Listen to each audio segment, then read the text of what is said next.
enemies. In Paris, the French Prime Minister Paul Reynaud dismisses Gamelin and finds a new saviour, General Weygand, 72 years old, one of the artisans of the Allied victory in 1918.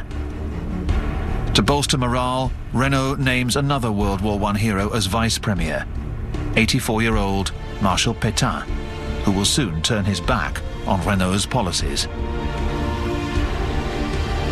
Weygand has no choice. He too is forced to order a full retreat towards Dunkirk. Hitler lets them go. A gesture of clemency towards Great Britain?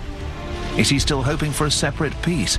Or has Goering assured him that his air force is capable of preventing an evacuation? 400,000 men cram the beach, helpless and in disarray. They have one last chance to escape, over the sea.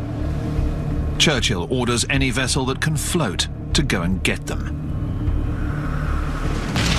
On the outskirts of Dunkirk, the French hold back the Germans, suffering heavy losses. Goering sends out the Luftwaffe's Stukas and bombers.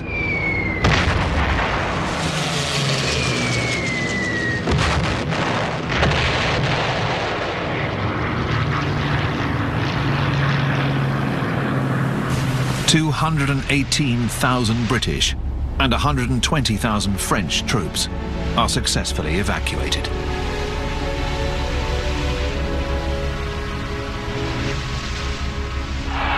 The British Army is saved, but it's in tatters.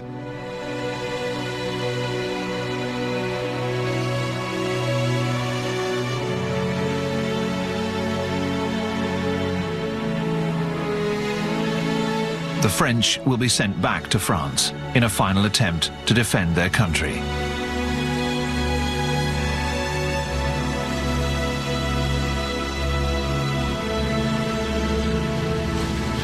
The British are sent off to re-equipment centres. All of Great Britain hails Dunkirk as an extraordinary feat. Churchill, however, puts it into perspective. With lucidity, he says, "Wars are not won by evacuation." Even so, in those first days of June 1940, the Dunkirk spirit is born. The ruthlessness of this war and the destructive power of the Nazi enemy are now apparent to the British. Lightheartedness and humour give way to frantic efforts to mobilise the nation. On the 4th of June, Churchill, who is also battling the defeatists on his own side, speaks out. His tone is unforgettable. "We shall fight on the beaches, on the landing grounds, in the fields, in the streets, and on the hills. We shall never surrender."